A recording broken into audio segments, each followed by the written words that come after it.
ब्रह्मा जी से बोले, हम देवता होकर के भी भगवान की कथा से वंचित और धरती पे मानवों को अधिकार दिया जा रहा है। तब तो ब्रह्मा जी ने कहा, पहले देखते हैं भागवत सुनने के बाद राजा परीक्षित को क्या फल मिलता है। 7 दिन के बाद जैसे ही राजा परीक्षित विमान में बैठ करके जाने लगे, तब तो ब्रह्मा जी सत्यलोक में प्रवेश कर गए और सत्यलोक में एक तराजू को लगाया।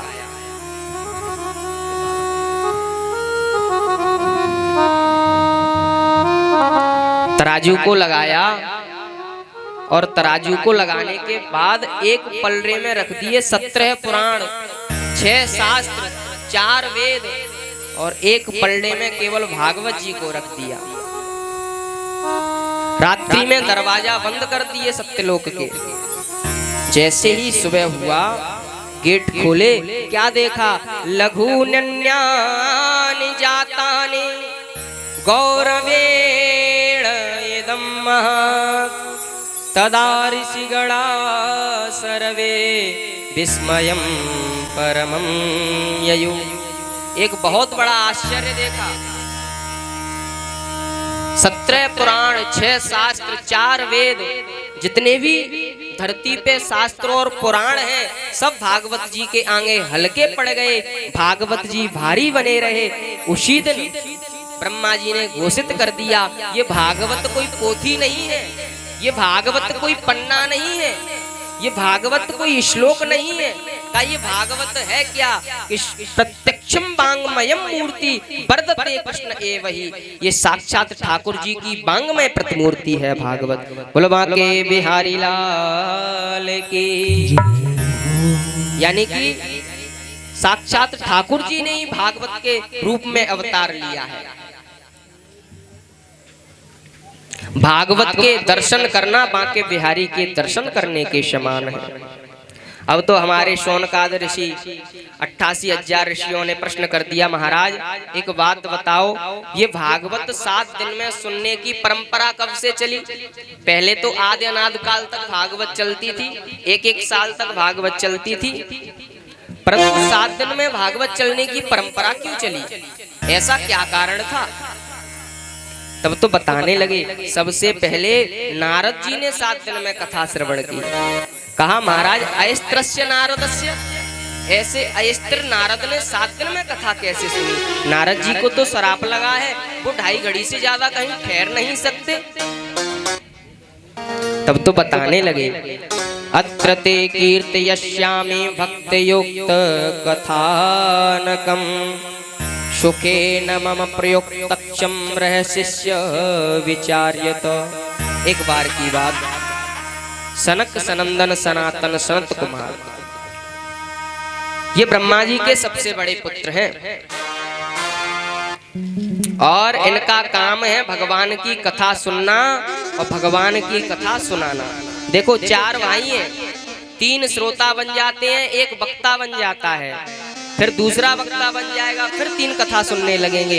इस प्रकार से भगवान की कथा को ही सुनते रहते हैं। उस भगवान की कथा के प्रभाव से ये सदा 5 वर्ष के रहते हैं।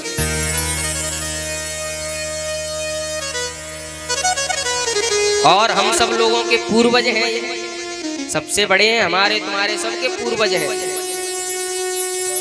एक बार की बात विशालापुरी में ये भ्रमण कर रहे थे तो सामने से क्या देखा?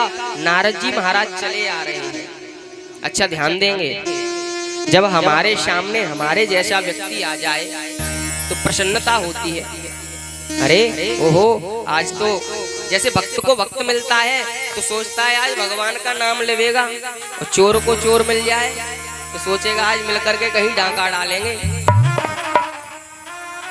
और कहीं व्यसन वाले को जो व्यसन करते हैं उन्हें उन जैसा व्यक्ति मिल जाए, सोचेंगे आज तो ये काम करेंगे चल करके। सी तो मैक से भाई मैंने 2 मैक लगाओ, एक लगभग है नहीं हो गए तो एक गुना है मेरे, लेकिन सेटिंग कर रहा है, सेटिंग सीधा लगवा लो।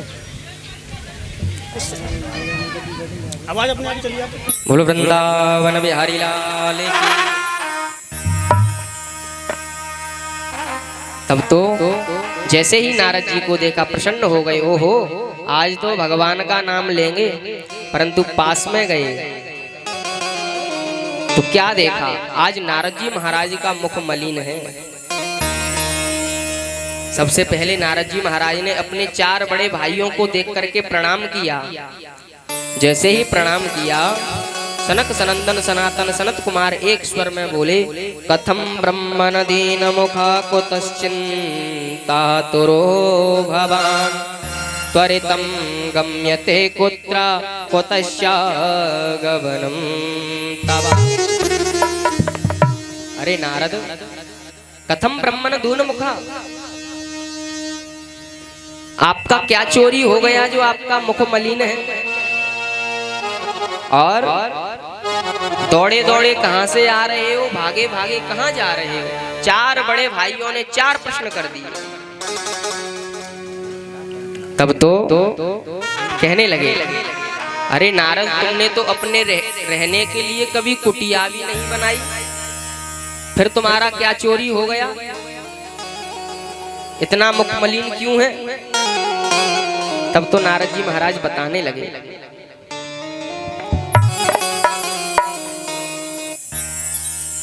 कि महाराज मेरा चोरी तो कुछ नहीं हुआ है, और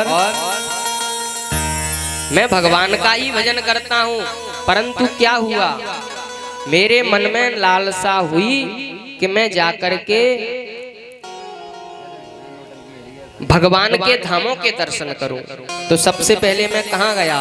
पुष्करम च प्रयागम च काशी गोदावरीम तथा हरिक्षेत्रम कुरुक्षेत्रम श्रीरंगम सेतु बंधनम।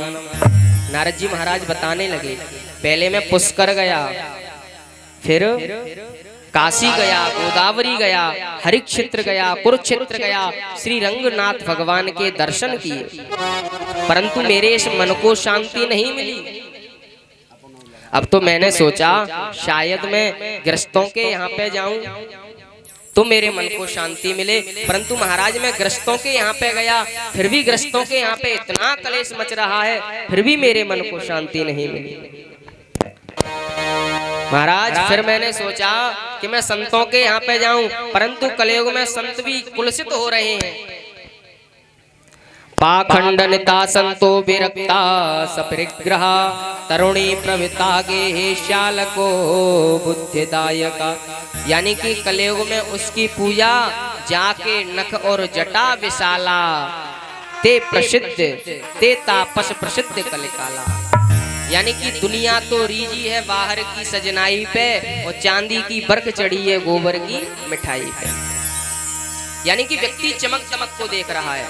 पहले क्या होता था, जितना संत एकांत में रहता था उतना ही संत महान होता था। आजकल क्या है, जितना संत के पास गाड़ी बंगला आश्रम बड़े बड़े बने हुए हैं, उतने ही ज्यादा बड़े महाराज जी हैं। पहले भजन से देखा जाता था। अगर हमारे यहाँ पे भी कोई ऐसे संत आ जाए, पैदल तो कोई नहीं देखेगा, और 2-3 गाड़ी वाले संत आ जाए तो सब लोग यहाँ से खड़े होके पहुंच जाएंगे, महाराज जी आ गए, महाराज जी। एक कलयुग की रीति है। नारद जी महाराज कहने लगे, पहले मैं एक संत जी के यहाँ पे गया, सोनकाद ऋषि बोले क्या देखा, कि उनका नाम था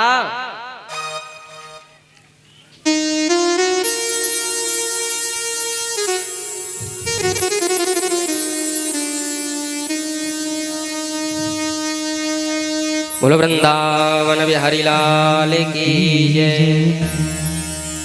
कहने लगे साथ नारद जी महाराज, पाखंड निरता संतो विरक्ता सपिरग्रहा तरुणी प्रभुता गे श्यालको बुद्धिदायक। जो पापस्य का खंड है, जो पाप का खंड है, उसे कहते हैं पाखंड। एक संत जी के यहाँ पे गया, उनका नाम था ब्रह्मचारी।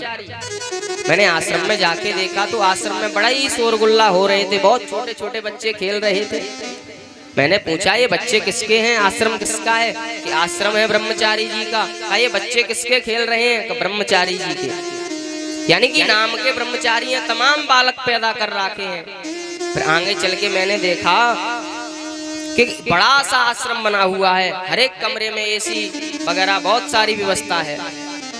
पूछा महाराज ये आश्रम किसका है? कि त्यागी जी का, यानी कि नाम के त्यागी हैं और काम राजा महाराजाओं से बड़े बड़े चल रहे हैं। तो महाराज इस प्रकार से मेरा मन छिन्न हो गया, खिन्न हो गया। अब तो मैंने सोचा मैं पहले यमुना जी में दर्शन करूंगा, फिर जाकर के बिहारी जी के दर्शन करूंगा। तब तो यमुना मैया के किनारे पहुंचे। जैसे ही यमुना मैया के किनारे पहुंचे तो क्या देखा, एक जवान स्त्री के सामने दो पुरुष लेटे हुए हैं वृद्ध, और उन्हें देख करके वो स्त्री रुदन कर रही है और उसकी 4-5 सहेलियां उसे समझा रही हैं, मना रही हैं। तब तो नारद जी ने सोचा संत का काम है समझाना। मैं पूछता हूँ देवी क्या बात है, कथम रोदती, क्यों रुदन कर रही हो? नारद जी महाराज थोड़ी दूर तक पहुंचे, फिर मन में विचार आया स्त्री के तो मुख पे रखा रहता है रोना, क्या पता मुझसे बाद में बोली बाबा तो को कहा लेनो देनो, हम रोवे या गावे तो मेरा अपमान हो जाएगा। तब तो नारद जी महाराज वैसे ही पीछे को होने लगे। सत्यम नारदिस्तप्य दयादानम न विद्यते उदरम भरिणो जीव पराकाकूट भासिनः। नारद जी महाराज तुरंत पीछे को लौटने लगे। तब तो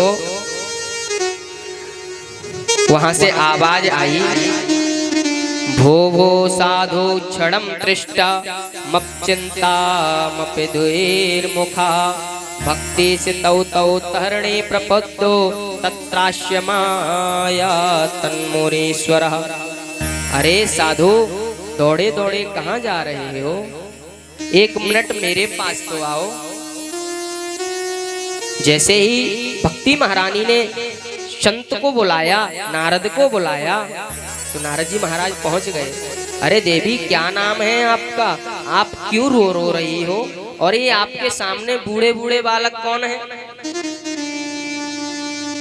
भक्ति महारानी कहने लगी, अहम भक्तिर्तिख्यातौ इमौ मे तनयो मतौ ज्ञान वैराग्य नामानो कला योगे न जर्जर।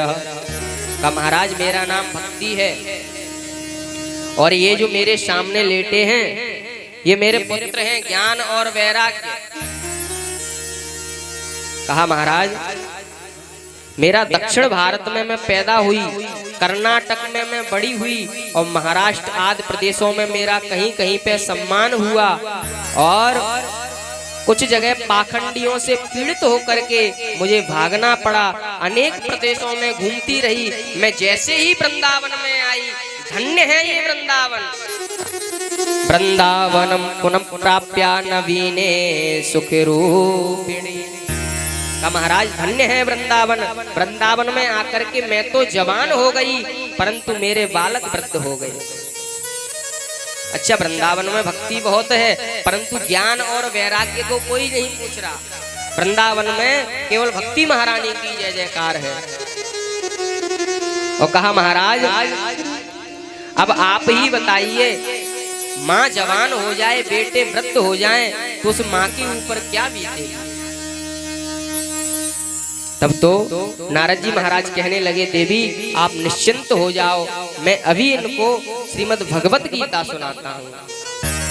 तब तो नारद जी महाराज ने सबसे पहले भगवत गीता सुनाई, 4 वेद सुनाए, 6 शास्त्र सुनाए, 17 पुराण सुनाए, परंतु ज्ञान वैराग्य को कुछ नहीं हुआ।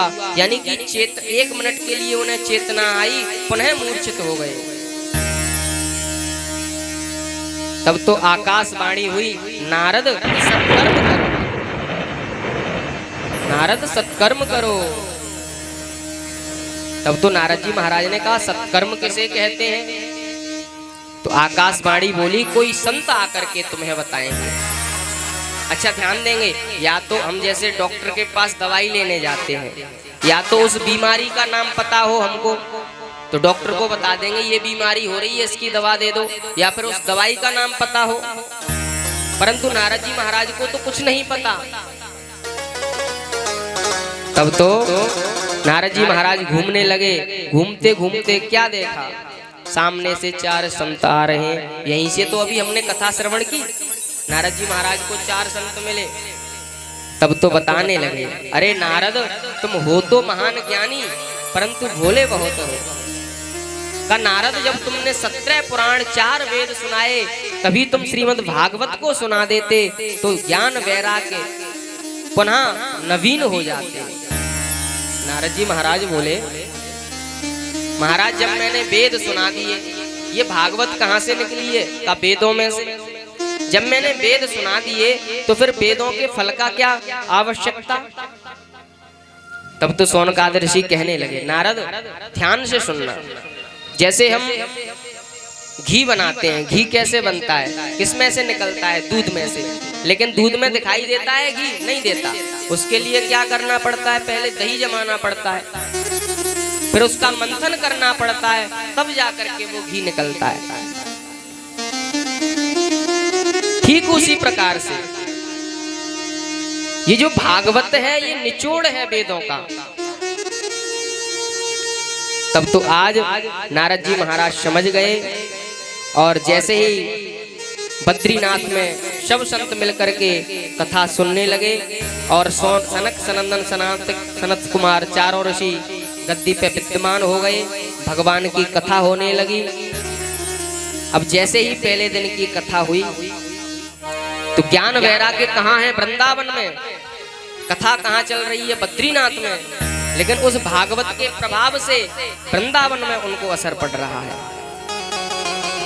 पहले दिन की कथा हुई, थोड़े स्वस्थ से हुए। दूसरे दिन की कथा हुई, तीसरे दिन की कथा हुई। जैसे ही चौथे दिन की कथा हुई, भक्ति सुतौ तौ तरणे गृहीत्वा प्रेमैक रूपा सहसावतीश श्री कृष्ण गोविंद हरे मुरारे नाथैक नामानि मुहुर्मुदन्ति।